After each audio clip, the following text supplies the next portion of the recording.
Bismillahirrahmanirrahim. Assalamualaikum warahmatullahi wabarakatuh.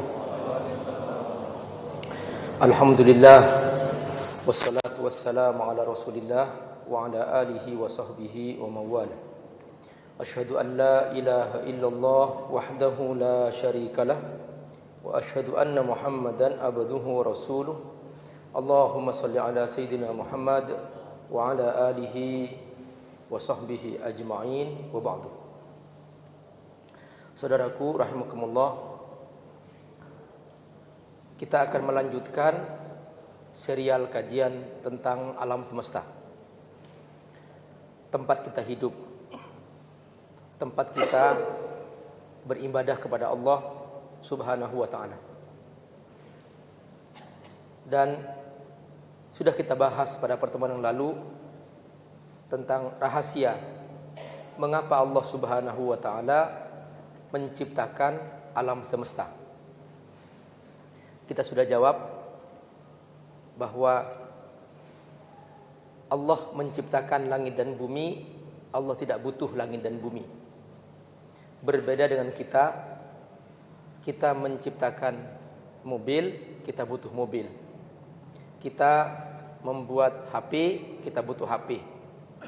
Tapi Allah Subhanahu wa ta'ala menciptakan semua wujud ini bukan karena butuh, tetapi Allah Subhanahu wa ta'ala tidak butuh.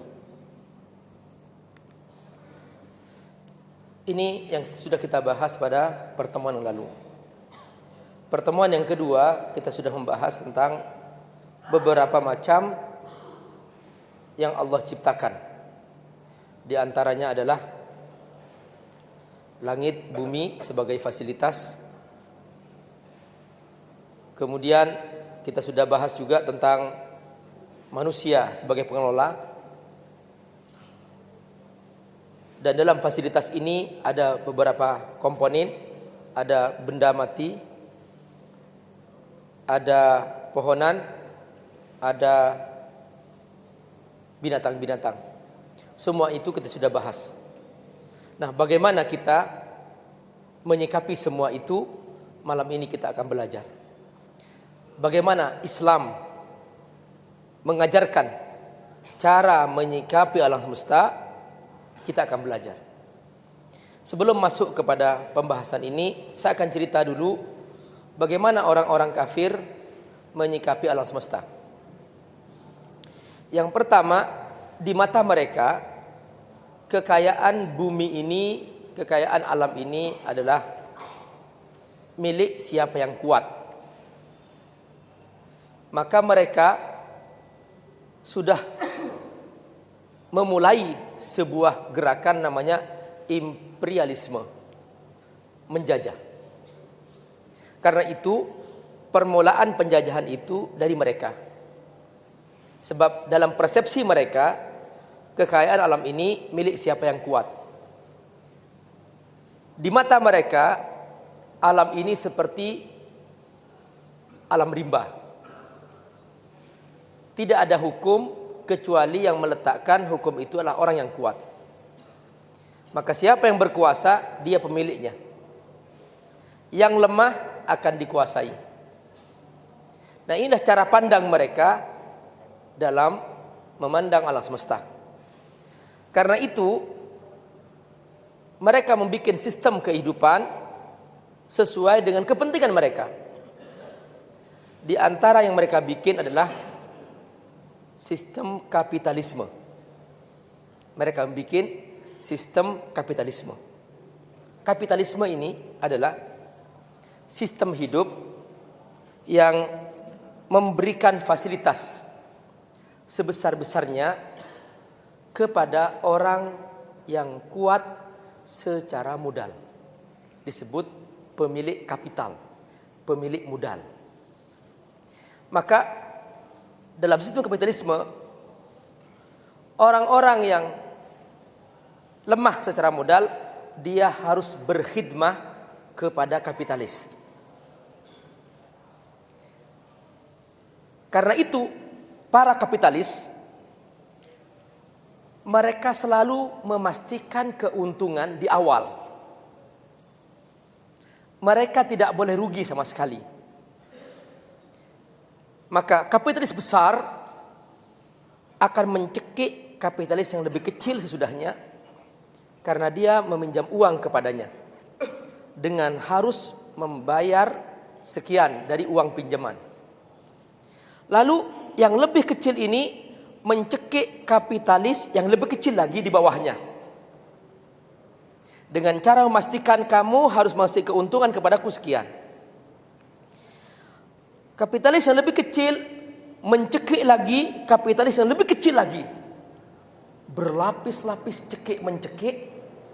Inilah yang disebut dengan sistem riba.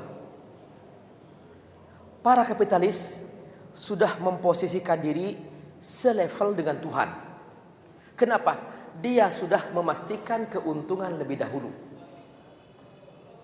Dalam Islam, manusia tidak boleh punya kepastian. Karenanya kita selalu mengatakan insya Allah. Maka setiap yang memastikan terlebih dahulu haram hukumnya, termasuk riba. Kenapa riba diharamkan? Karena dia sudah memastikan keuntungan lebih dahulu dan memposisikan para kapitalis selevel dengan Tuhan. Perhatikan, mereka karena tidak punya panduan hidup, maka mereka mengarang-arang sendiri. Jadi mereka bikin persepsi, bikin ideologi, lalu mereka menyangka ini jalan kebenaran menurut mereka. Maka mereka berusaha membuat raksasa-raksasa negara yang disebut dengan super power, supaya semua negara yang ada di muka bumi adalah di bawah kontrolnya. Karena bagi dia, kekayaan bumi ini harus berkhidmah kepada kekuatan yang paling besar. Inilah persepsi tentang alam semesta di mata orang kafir, karena mereka tidak beriman kepada Allah Subhanahu wa taala. Berbeda dengan Islam. Islam mengatakan bahwa semua kekayaan ini milik Allah Subhanahu wa taala. Maka dalam Al-Quran disebutkan bahwa Allah menyebutkan dengan istilah min malillah, dari harta Allah. Jadi dalam Islam sebetulnya tidak ada kepemilikan mutlak. Kita bukan pemilik mutlak. Pemilik mutlak adalah Allah Subhanahu wa taala. Kita hanya pengelola. Karena itu istilah dalam Al-Quran disebutkan inni ja'ilun fil ardi khalifah. Khalifah artinya apa? Wakil. Ada makna banyak tentang khalifah. Di antaranya diartikan sebagai yakhlufu ba'duhu ba'dha. Dikatakan khalifah karena dia bergenerasi-generasi. Itu termasuk makna khalifah. Termasuk khalifah artinya wakil.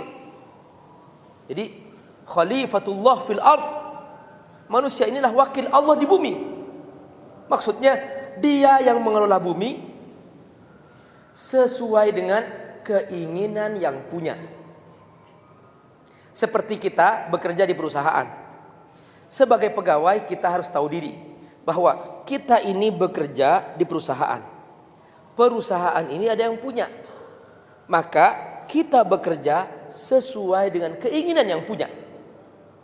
Itu makna pengelola. Nah, sama dengan kita hidup di alam ini. Hidup di alam ini, ketika kita beriman kepada Allah, langsung yang pertama-tama Allah deklarasikan adalah la ilaha illallah Muhammadur Rasulullah. Tidak ada Tuhan selain Allah. Maka semua wujud ini makhluk. Kalau mereka makhluk, berarti sama saja. Kita tidak boleh menuhankan satu makhluk. Kata Allah, wa ja'alnakum syu'uban wa qabaila lita'arafu. Bukan liyata'allah ba'dhum ba'dha. Kamu dijadikan berbangsa-bangsa, bersuku-suku untuk saling berbuat baik di antara kalian. Untuk saling mengenal di antara kalian kemampuan masing-masing, lalu bersinergi. Itu makna lita'arafu. Bukan kemudian maksudnya adalah menuhankan di antara sebagian yang lain, bukan. Maka langsung dalam persepsi umat Islam, begitu dia bertauhid kepada Allah, dan ini inti agama Islam, bertauhid, menghilangkan unsur penuhanan terhadap makhluk. Bahwa semua makhluk ini adalah ciptaan Allah, dan tidak ada tugas bagi makhluk kecuali menuhankan Allah, mengagungkan Allah di atas semua makhluk yang ada. Karenanya kalau kita cinta kepada Allah Subhanahu wa taala, kita harus meletakkan cinta ini di atas segala cinta. Ketika Allah memanggil, kita tinggalkan semua pekerjaan, kita datangi masjid Allah, kita sholat. Ini makna penting dalam kita bertauhid kepada Allah Subhanahu wa taala. Nah, dari sini kita mengelola alam semesta ini sesuai dengan keinginan Allah. Karena itu misalnya dalam Islam, setelah kita dapat penghasilan, kita hitung penghasilan kita. Ini bukan hartaku mutlak, ini milik Allah. Kata Allah, keluarkan 2,5% dari zakat kamu. Keluarkan. Nah, biarkan Allah yang ngatur. Karena itu milik Allah. Itu pun kita dapat karena karunia Allah. Maka kita paham bahwa dalam harta ini ada aturan Allah.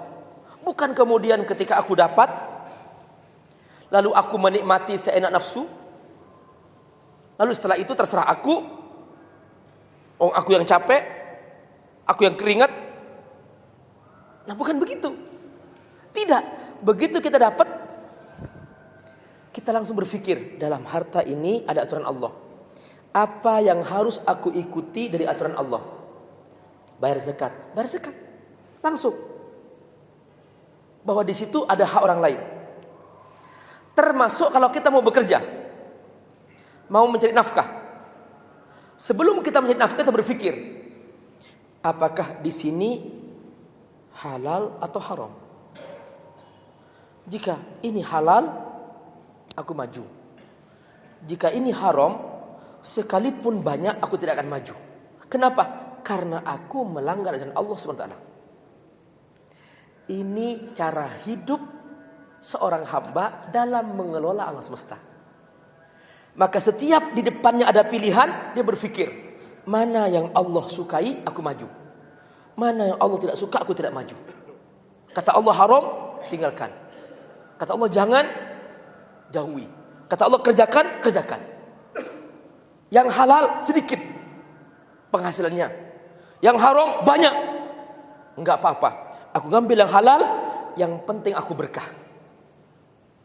Itulah prinsip dalam kita menyikapi wujud di alam semesta ini, termasuk harta. Nah, karena itu, saudaraku rahimakumullah, Allah Subhanahu wa taala menjelaskan langsung hubungan kita dengan harta kita. Allah langsung mengatur cara kita menggunakan harta kita. Dan Allah juga mengajarkan bagaimana cara kita mendapatkan penghasilan. Semua ada aturannya. Prinsipnya adalah satu. Wa ahallallahu al-bai'a wa harrama riba. Kata Allah, jual beli halal, riba haram hukumnya. Sudah selesai. Ada yang bertanya, Pak Ustadz, sama saja kok Pak Ustadz. Saya datang ke bank riba untuk beli rumah. Terus saya bandingkan dengan ke bank yang non riba, kok sama saja Pak Ustadz? Saya tanya, maksudnya gimana? Gini Pak Ustadz, waktu saya pinjam ke bank riba, saya bilang bahwa rumah yang saya beli ini harganya 200 juta. Saya pinjam 200 juta. Terus kata pihak bank, oke, hitung-hitungan dengan bunganya, nanti total Anda bayar katakanlah 250 juta. Ini contoh ya, 250 juta. Sistemnya hutang piutang. Terus saya datang ke Bank Non Riba, Pak Ustadz. Saya bilang bahwa aku mau beli rumah.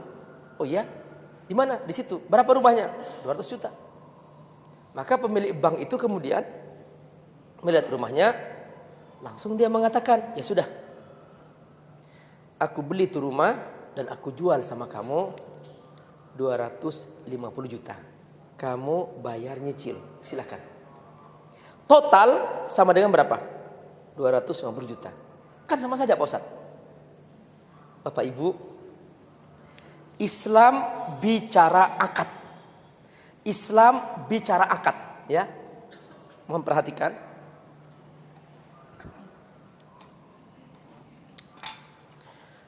Hal yang paling penting dalam Islam adalah akad. Ketika akad batil,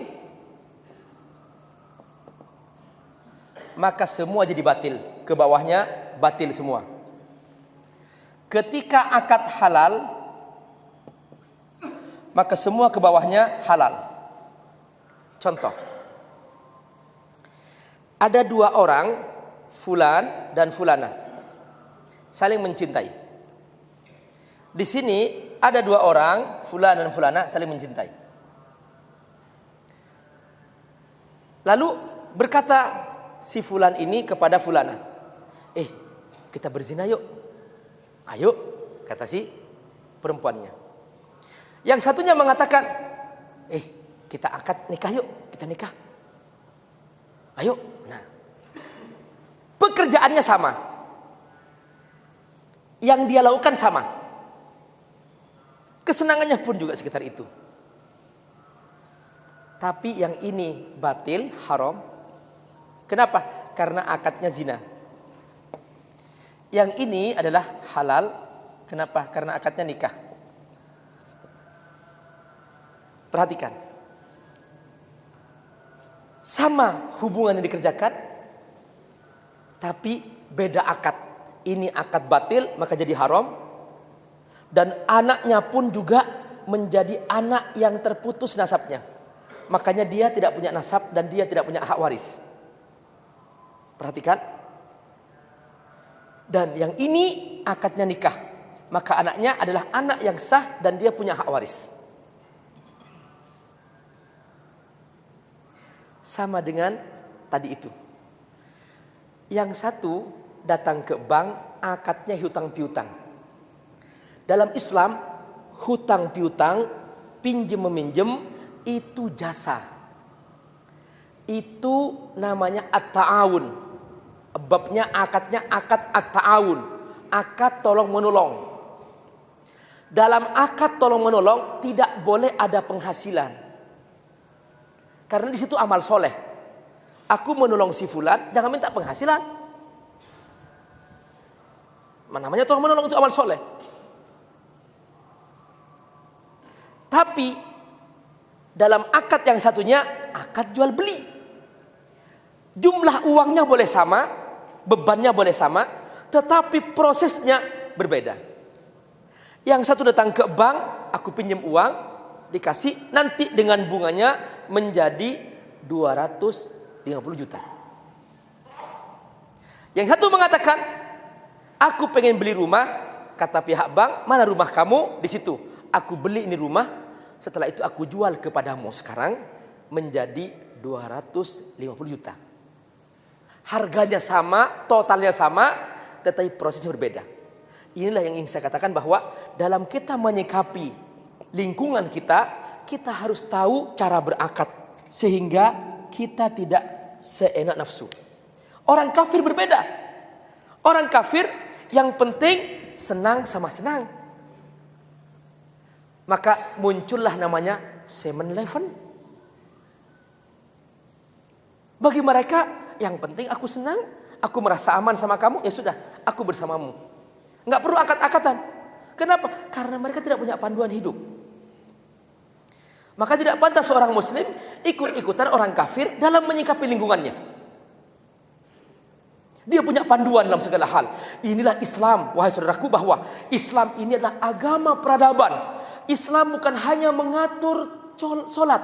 Tapi Islam juga mengatur tata cara kita menyikapi lingkungan kita. Nah, ini juga penting. Barakallahu. Dalam kita belajar ilmu itu dibagi dua.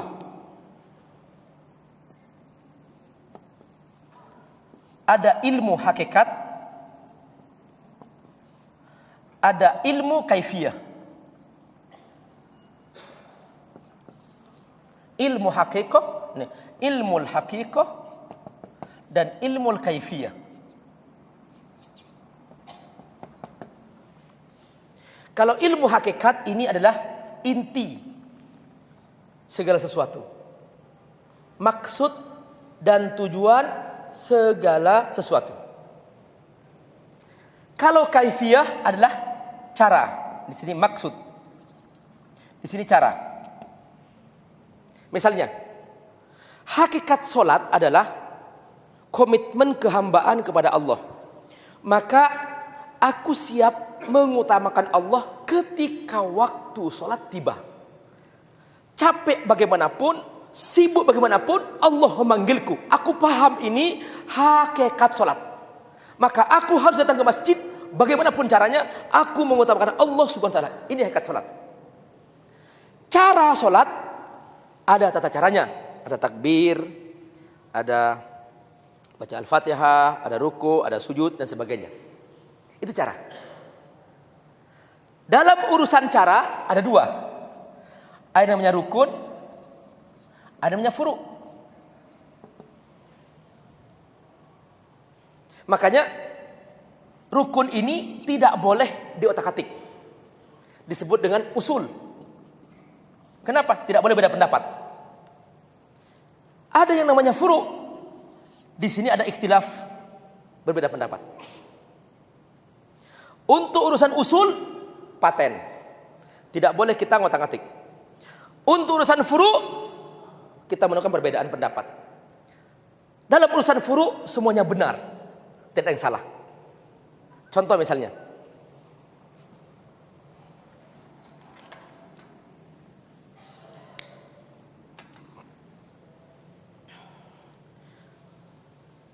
takbiratul ihram. Rukun atau bukan? Rukun. Masuk apa? Usul. Cara bertakbir furu'. Makanya ada yang begini, ada yang begini, ada yang begini. Mana yang salah? Benar semua. Yang salah yang tidak bertakbiratul ihram. Selesai. Paham? Ini masalah furu'. Sujud, usul atau furu'? Usul, rukun. Cara bersujud furu'. Ada yang sampai melewati garis depan, ada yang biasa. Yang penting rukun sujud kamu penuhi. Muka, dua tangan, dua lutut, kaki, selesai. Maka dalam urusan furu' tidak boleh dipaksakan suatu pendapat. Dan tidak boleh saling menyalahkan. Dalam urusan furu' tidak ada paling benar. Karena dia sendiri belum tentu persis sama seperti Rasulullah SAW. Itu namanya furu'. Tasyahud, membaca tasyahud dalam tahiyat, itu usul atau furu'? Usul, itu rukun. Cara bertasyahud furu'.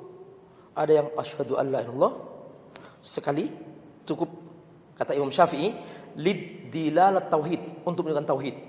Ada yang mengatakan Allah terus rukun, turun lagi, ini menunjuk, turun lagi. Ini mazhab Abu Hanifah. Ada yang begini, utak-atik, artinya bergerak-gerak terus. Nah, ini mazhabnya Imam Maliki, Imam Malik.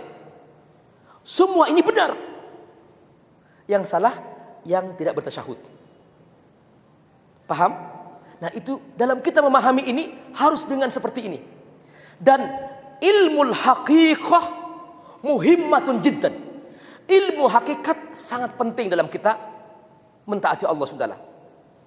Jangan dibesar-besarkan dalam kaifiyah sehingga seakan-akan ini paling pokok, lalu kemudian menghakimi yang lain. Tidak. Kaifiyah itu sangat teknis. Dan teknis itu cenderung berbeda cara. Kita saja nih, cara menggunakan kipas. Ada yang langsung pencet nomor 1, ada pencet nomor 2. Itu semuanya benar. Yang penting kipasnya berputar. Itu namanya cara. Jangan dipaksakan harus satu style. Itu namanya cara. Karena itu cara termasuk, sebagiannya adalah termasuk furu. Misalnya, salat subuh 2 rakaat. Usul. Ada yang mengatakan salat subuh 4 rakaat. Boleh beda pendapat? Tidak boleh. Membaca kunut dalam subuh. Usul atau furu? Furu. Karena itu furu pasti beda pendapat. Nah, kalau beda pendapat, mana yang benar? Semuanya benar. Yang salah yang tidak sholat subuh. Selesai. Lalu, jika Anda bermakmum kepada imam yang baca kunut, apa tugas Anda?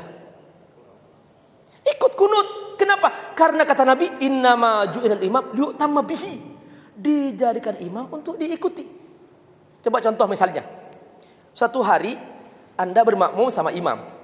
Imamnya lupa sujud. Lupa satu gerakan. Lalu imam melaksanakan sujud sahwi. Anda ikut nggak? Halo? Ikut. Kenapa ikut? Kayak lupa imamnya. Kenapa Anda nggak bilang, lo yang lupa, biarkan aku tunggu di sini. Nah, itu padahal itu kesalahan imam. Dia sujud sahwi karena dia lupa. Kenapa semua makmum yang ribuan jumlahnya menanggung dosa itu? Harus ikut juga. Kenapa? Karena ikut imam. Innama ju'ilal imam liyu'tamma bihi. Lalu kenapa kalau urusan kunut Anda tidak mau ikut? Ini doa. Kenapa tidak mau ikut?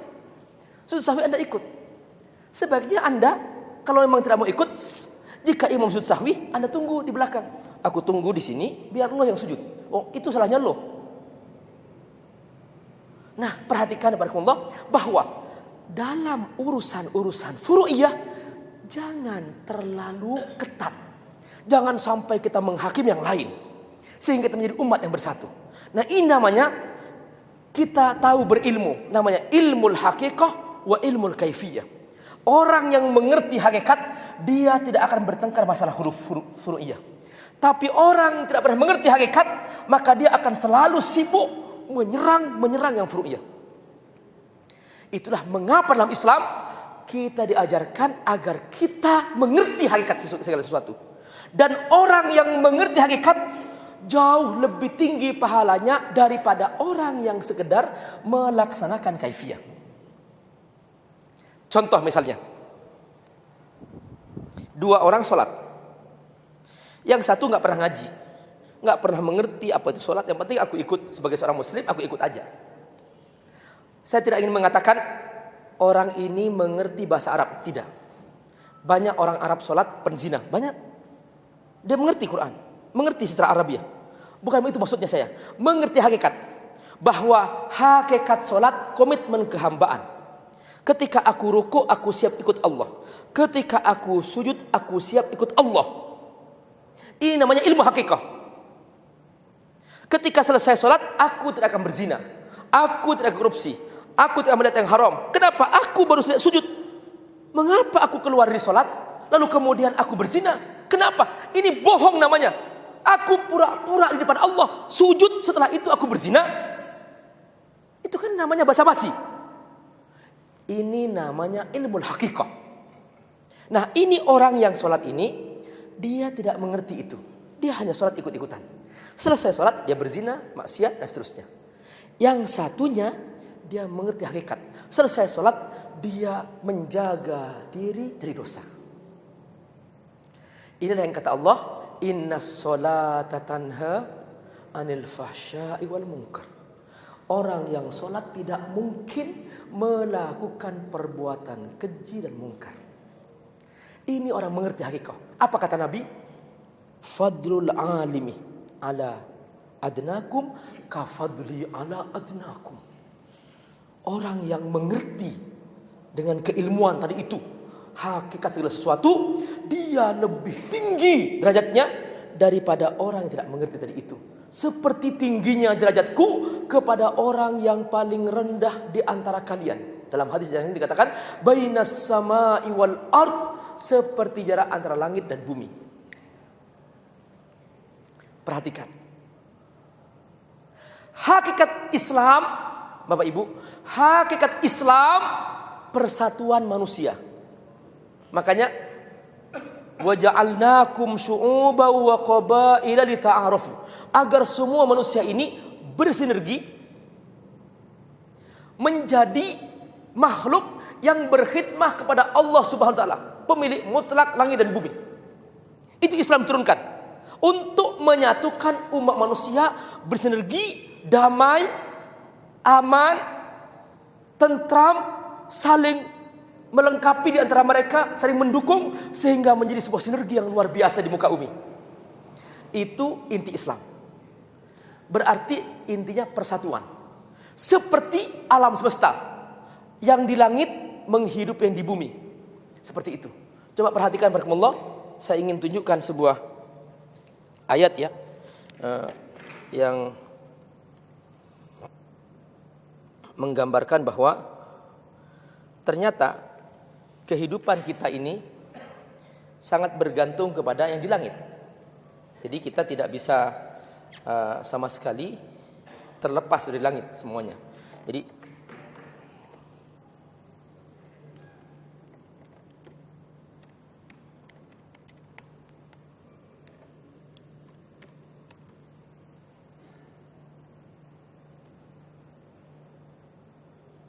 perhatikan ayat ini. Ya, perhatikan ayat ini. Ini dalam ayat ini ada wa anzalnal hadida fihi ba'sun syadidun wa manafi'ul linnas. Dan aku turunkan besi dari langit. Besi ini sangat keras, tapi banyak membawa manfaat dalam kehidupan manusia.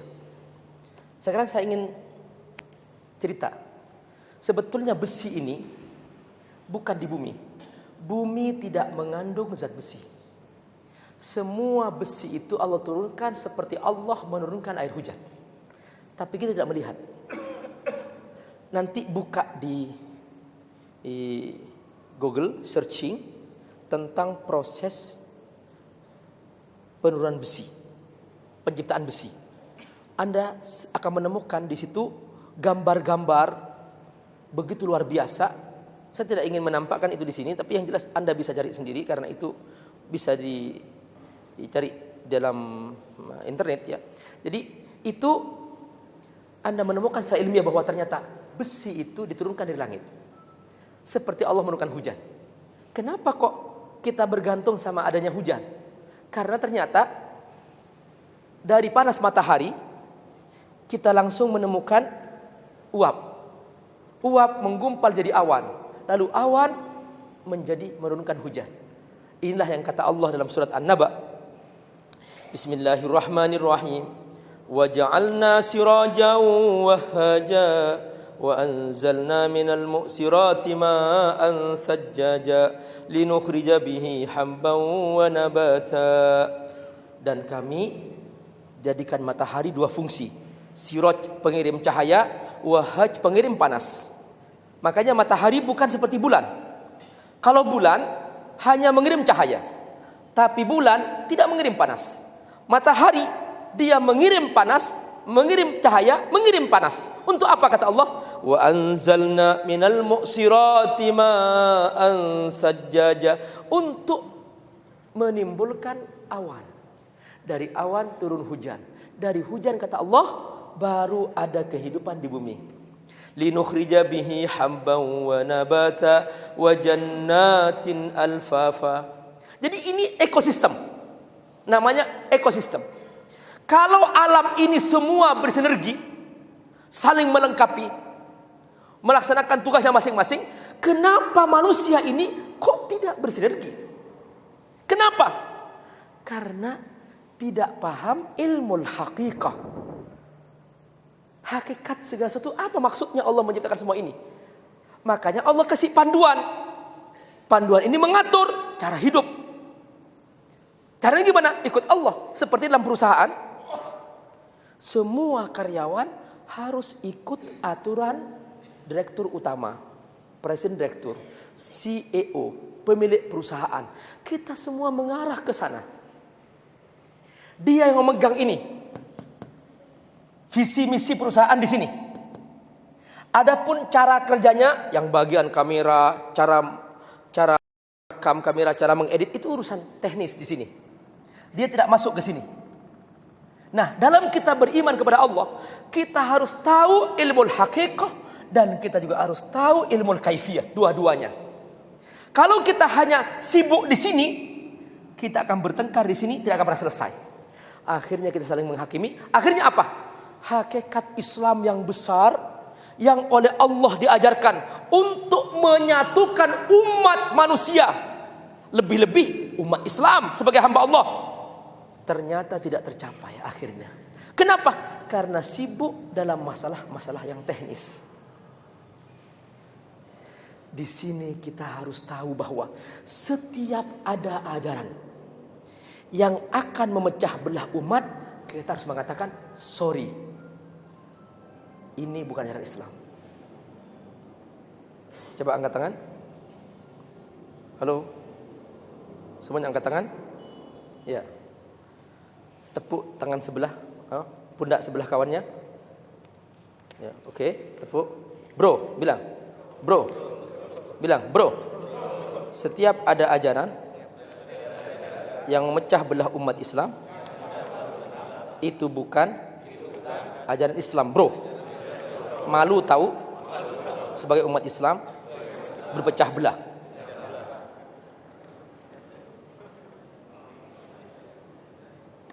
Coba saya ingin ngasih ke Bapak lidi, 1 biji lidi disebar. Terus saya perintahkan, tolong bersihkan masjid dengan lidi masing-masing.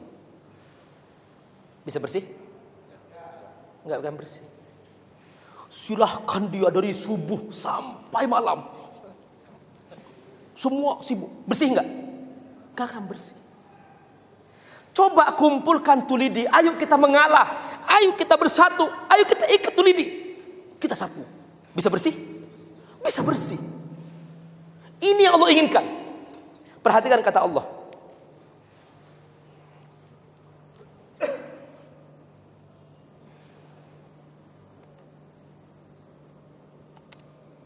Wa'tasimu bihablillahi jami'an wa la tafarraqu.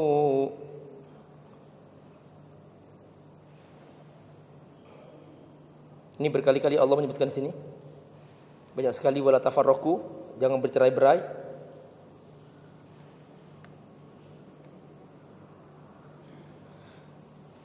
Bapak Ibu rahimakumullah, dalam kitab berislam ada yang namanya at-tafarruq, ada yang namanya al-ikhtilaf.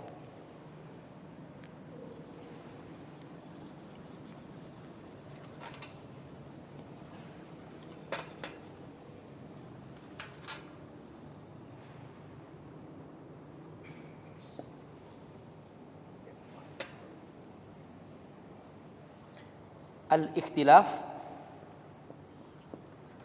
ada namanya at-tafarruq. Kalau al-ikhtilaf perbedaan pendapat. Kalau at-tafarruq perpecahan. Tolong lihat ayatnya, yang Allah larang yang mana? At-tafarruq. Adakah Allah berfirman wala takhtalifu? Ada? Tidak pernah. Allah tidak pernah melarang kita berbeda pendapat. Tapi yang Allah larang at-tafarruq, berpecah belah. Karena setiap perpecahan merusak tatanan hidup alam semesta. Sungguh yang membuat pertumpahan darah di alam semesta ini sekarang, di muka bumi ini, itu karena at-tafarruq. Contoh,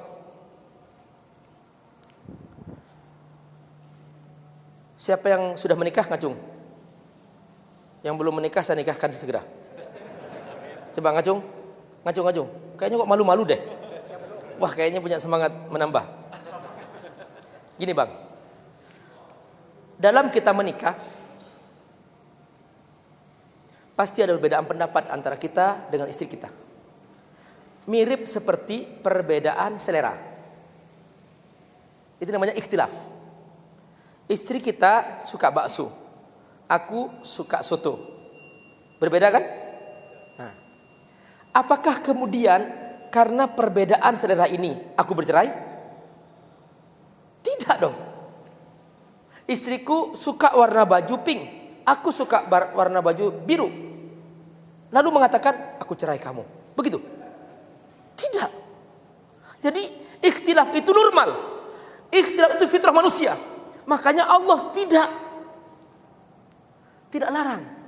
Nah, ikhtilaf ini dalam wilayah apa? Ikhtilaf ini dalam wilayah furu. Tidak boleh ikhtilaf dalam urusan usul. Makanya dikatakan bahwa setiap ada perbedaan dalam urusan usul itu disebut bid'ah. Jadi bid'ah itu ketika menyangkut usul. Misalnya ada orang mengatakan, Pak Ustadz, aku punya pendapat sholat subuh sebaiknya 4 rakaat. Kenapa? Aku segar kok kalau sholat subuh lebih nikmat. Ini namanya bid'ah. Kenapa? Yukhaliful usul. Makanya ulama mendefinisikan al-bid'atu hiya kullu ma yukhaliful usul. Sesuatu dikatakan bid'ah ketika berbenturan dengan yang usul. Adapun perbedaan pendapat dalam wadah furu itu is okay. Jangan bertengkar di situ. Nah, inilah barakallahu yang harus kita pahami bahwa contoh misalnya ini masjid. Ini saya sudah mendengar azan di mana-mana. Kayaknya kita azan dulu, kita lanjutkan setelah sholat isya. Terima kasih ya. Terakhir saudaraku rahimakumullah, kita simpulkan dari pertemuan kita tadi. Yang pertama adalah bahwa dalam kita berilmu ada namanya ilmul haqiqah, ada namanya ilmul kaifiyah. Kita harus tahu hakikat penciptaan alam semesta ini, itu ilmu hakikah. Kita pun juga harus tahu cara menyikapi alam semesta ini. Disebut dengan ilmu kaifiyah. Termasuk dalam perusahaan ini, dalam perusahaan di mana kita bekerja, itu ada namanya ilmu hakikah, disebut visi misi. Itu disebut ilmu hakikah. Tapi ada ilmu kaifiyah, yaitu juknis, petunjuk teknis bekerja di sini. Itu namanya tata cara. Nah, dalam perusahaan saja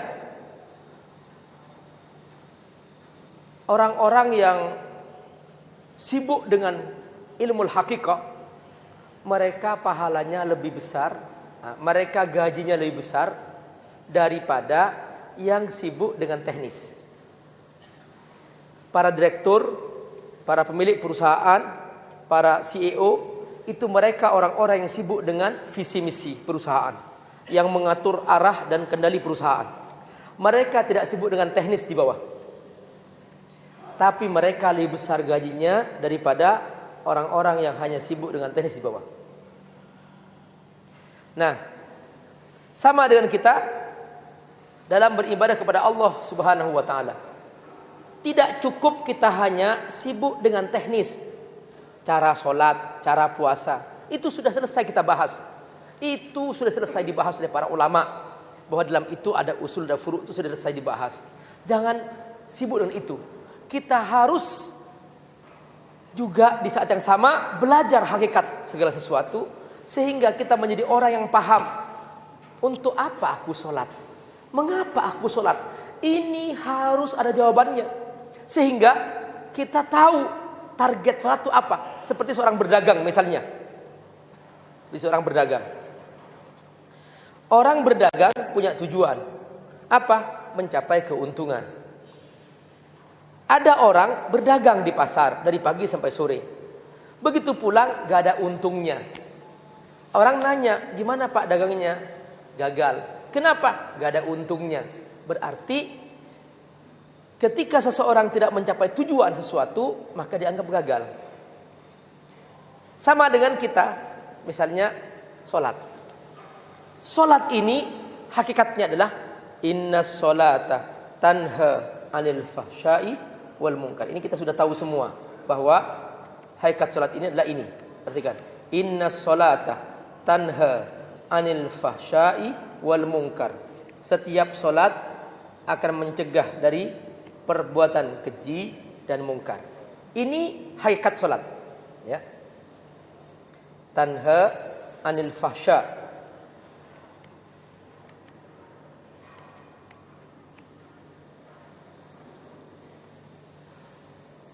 Inna sholata tanha anil fahsya'i wal munkar. Kita sudah tahu ini.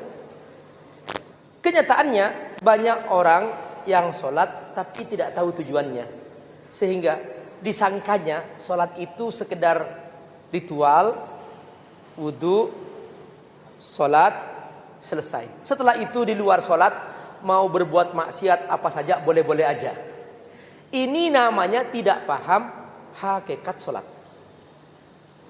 Menyetor muka kepada Allah basa-basi, di luar masjid bye-bye Allah, aku ikut setan saja. Kan begitu orang yang tidak mengerti hakikat sholat. Akhirnya apa? Akhirnya amalnya kontradiksi. Di masjid ikut Allah, di luar ikut setan. Orang seperti ini tidak akan pernah mencapai sebuah tujuan. Seperti seorang yang berdagang tidak dapat untung, jawabannya gagal. Selesai sholat berbuat maksiat, jawabannya gagal sholatnya. Kenapa? Sholatnya menutup aurat, buka auratnya 24 jam. Tolong dihitung mana lebih banyak, dosanya atau pahala sholatnya?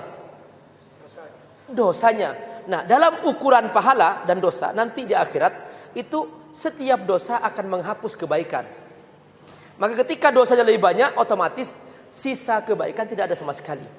Nah, ini disebut oleh Allah dalam Al-Quran dengan istilah wa amma man khaffat mawazinu fa ummuhu hawiyah wa ma adraka ma hiya narun hamiyah. Orang yang timbangan amalnya, timbangan amal kebaikannya lebih ringan, maka otomatis ini dimakan habis oleh keburukan dia.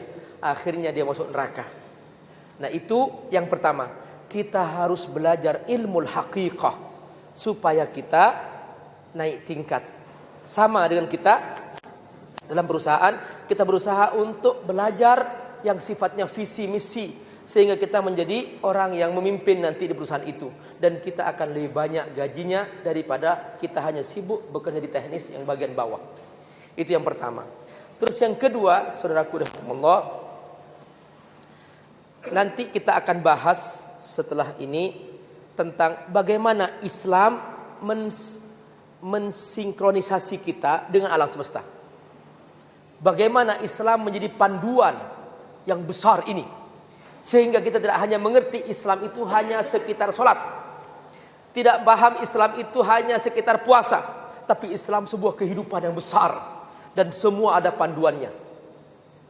Nah, contoh misalnya, kita kalau makan pakai tangan apa? Kanan. Kalau pakai tangan kiri? Kenapa kok nggak pakai tangan kiri? Kan sama-sama tangan. Ada filosofinya. Kata Nabi apa? Fa inna syaiton ya'kul bishimalihi wa yashrab bishimalihi. Syaitan makan dengan tangan kirinya dan minum dengan tangan kirinya. Ini masalah makan. Hanya cara menyikapi nasi. Ada panduannya dalam Islam. Kita kan sering mengabaikan ini, dianggap sama-sama tangan. Tidak, ada filosofinya, ada maknanya, ada hakikatnya di situ. Kenapa kok tidak boleh? Kalau urusan main badminton, kidal, Anda silahkan saja. Tapi kalau urusan makan dan minum, tetap pakai tangan kanan. Karena setan tidak main badminton. Makanya dia, kita tidak masalahkan dia mau kidal, mau apa, terserah. Tapi untuk urusan makan, kita jangan sampai menyerupai setan, kata Nabi. Ini banyak sekali kita bahas nanti dalam bagaimana Islam mensinkronisasi kita dengan lingkungan kita, dengan alam semesta kita. Nah, itu kita akan bahas nanti. Terakhir, saudaraku rahimakumullah, bahwa dalam kita berislam, kita harus tahu mana yang urusan usul, mana yang urusan furu. Kesimpulan tentang bid'ah adalah setiap sesuatu yang bertentangan dengan usul itu menjadi bid'ah. Nah, jadi kalau ternyata tidak bertentangan dengan usul, maka itu termasuk khilafiyah furu'iyah. Nah, supaya kita paham itu, mudah-mudahan nanti kita akan bahas secara khusus tentang itu, karena itu masalah panjang dan itu sangat detail sekali pembahasannya, dan banyak sekali kita di tengah lapangan menemukan kawan-kawan yang bingung dan sebagainya, maka perlu kita bahas secara khusus nanti dalam kita membahas lebih lanjut. Semoga Allah berkahi kita semua, dan mohon kawan-kawan semua, ini kajian serial beruntut. Yang tidak ikut sebelumnya dia tidak mengerti sesudahnya. Makanya saya kasih kesimpulan, saya kasih pengulangan sedikit. Nah, makanya saya mohon kalau sudah ikut berusaha untuk istiqomah, ya, berusaha untuk istiqomah sehingga kita bisa paham secara runtut. Nanti kita akan menjadi lebih maksimal mentaati Allah Subhanahu wa taala. Wassalamualaikum warahmatullahi wabarakatuh. Aplikasi Android Saling Sapa sudah tersedia di Play Store. Download gratis aplikasinya sekarang juga dan install di ponsel Anda. Simak dan koleksi video maupun audionya. Kini jadi lebih mudah, menyenangkan, praktis, efisien, kapan saja dan di mana saja. Raih keberkahan dalam kemudahan. Salingsapa.com. Berteman dalam kebaikan.